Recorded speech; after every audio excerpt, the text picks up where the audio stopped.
Yeah, it's definitely coming from there. I suppose this is what you get for £1,000. Yeah, I would say it's definitely knocking there.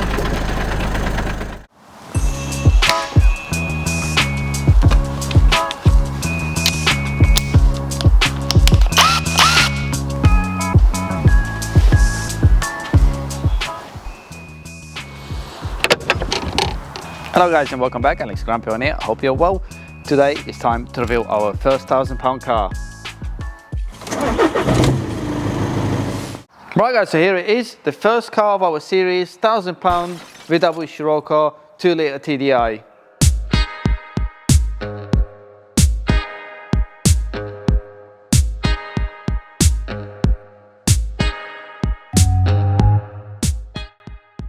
But personally, I think it's pretty impressive that we managed to start with £1,000 with a VW Scirocco. Honestly, especially being 2-litre TDI as well. You might have seen in my previous videos, I have worked on Sciroccos before and I had quite a few. And even the ones I bought with problems, they were never cheaper than £3,000. Now here we got a £1,000 car. I know it's not perfect, it has got problems, but it's a brilliant start. So obviously, I'm going to introduce to you some issues today, show you what's going on with it, what I found out, and hopefully not going to find any new problems. And also have a look around the car, explain you a little bit about the Sciroccos, if you never had one, why they're such a great car, and why I think it's a brilliant investment and start with on our series.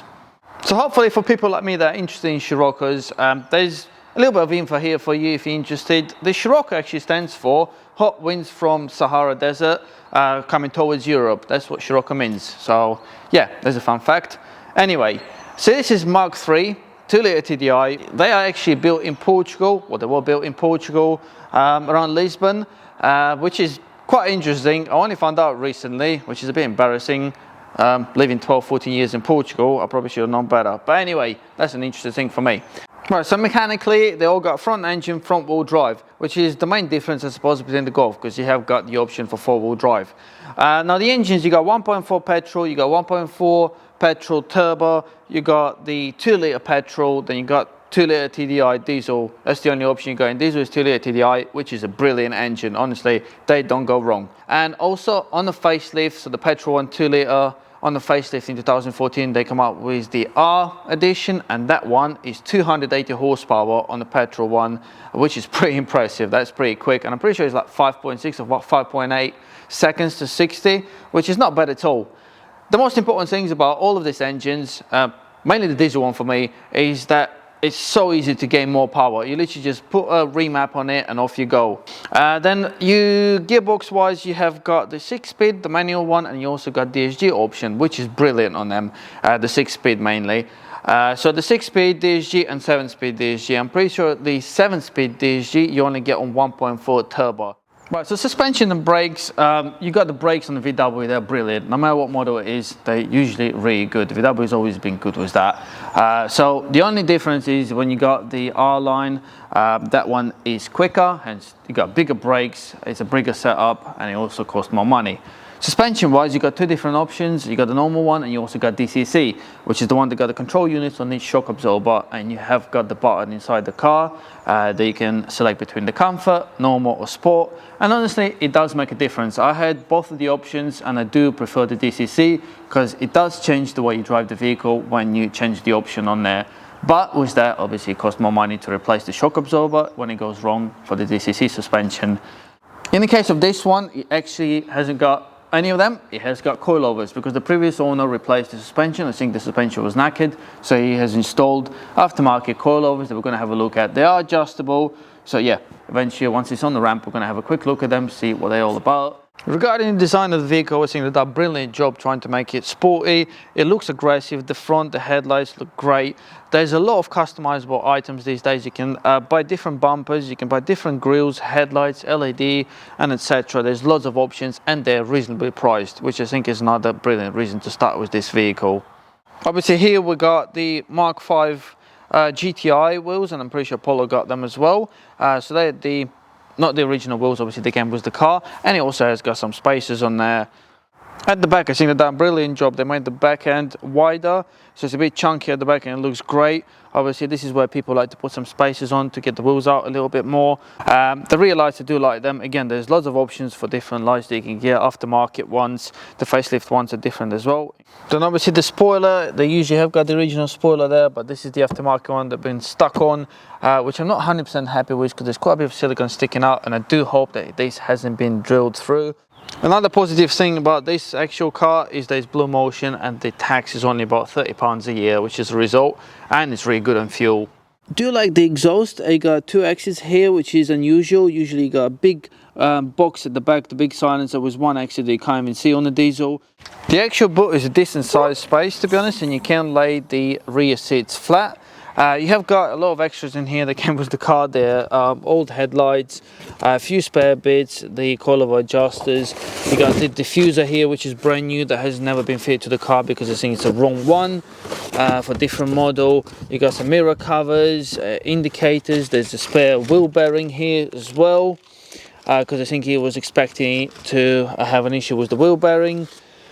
And you also got the receipt here. I know it's not much, but there's also a receipt here saying that it was sold as seen for £1,000. I know it's not approved, but that's what paid for it. Interior wise, I do like what they've done here. It's just perfect. Honestly, there's not too much, there's just enough going on here. You got the controls in the middle there, you got the buttons for suspension if you have got it, they're all down here. So the steering wheel, you get flat bottom steering wheel, and also on the first models, I'm pretty sure it's only 2008 model and 2009. On the more basic ones, you actually got the old steering wheel that you had on Mark V Golf. So the idea of this series is pretty simple for people that are new here. We're buying a £1,000 car and we're gonna fix it up, resell it, hopefully for profit after we fix some issues, and then carry on buying other cars and making profit until we reach the dream car. Right, so although the car looks great, don't forget there are issues, hence why it was £1,000. So that's something that we have to start looking into. Right, so the owner did make me aware that there is a main issue, which is the flywheel that starts knocking after driving it for a while when it gets up to temperature, which is again really common on them for this mileage now. There's few knocking and banging on the suspension. He did fit the coilovers recently and new anti-roll bar links and a few other bits, so we're going to have a look at that once we're on the lift. But visually the bodywork is actually pretty good, but then there's a couple of bits like these flip-flops they go on the front here, the go faster things. I'm not a huge fan of them. Again, quite lucky that he replaced one of the main common issues on them, which is the headlights. They go yellowish and they get micro cracks on the inside, so he actually fitted 2 brand new headlights on this vehicle already.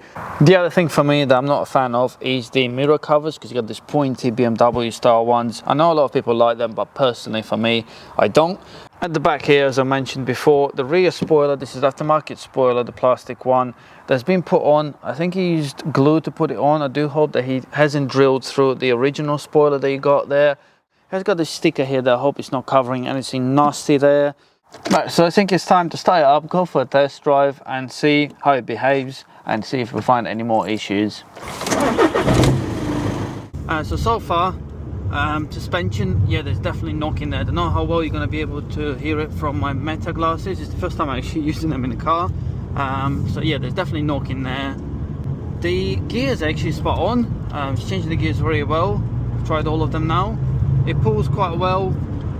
I know not the best road, well it is the best road to check for noises, but the steering seems to be quite straight, which is surprising. After installing the coilovers, it hasn't affected too much, but anyway, something that I'm going to have a look into. The brakes, they definitely going to need cleaning because I can hear the brakes slightly corroded, so that's something they're going to have to look at when we come back to the barn. So far the only thing that come up is the bulb light, which is normal on the VWs. It's just a warning saying that the light's not working, or in this case probably LEDs not pulling enough power for it to realize that they're actually working. The steering wheel on this feels great. Like I said, I love the way they designed the steering wheel. A flat bottom here is perfect as well. Again, the gear changing is spot on. All the gears feel great. The clutch feels good, which is a bit annoying because obviously, yeah, you've got that flywheel issue that's knocking a bit. The power, the turbo's working. The aircon is working. I just turned it on because it was getting slightly misty in here. Now the coilovers, to be honest, they're not bad. I don't know what brand they are. I know they're new, but they obviously not expensive because I can't really see the brand there. It's not obvious, but they actually feel right. I don't feel uncomfortable. Tell you what, at this rate, I'm not even going to want to sell this car. I'm just forgot how much fun these cars are to drive.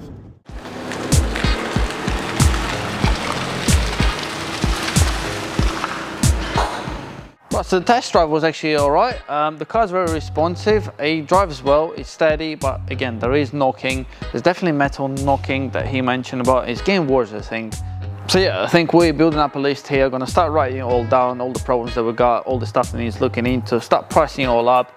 But obviously before we start pricing it all up, I'm gonna put it on the lift and we're gonna see if we've got any more issues, if we can find any more problems or any solutions for the problems that we've got, and we'll go from there.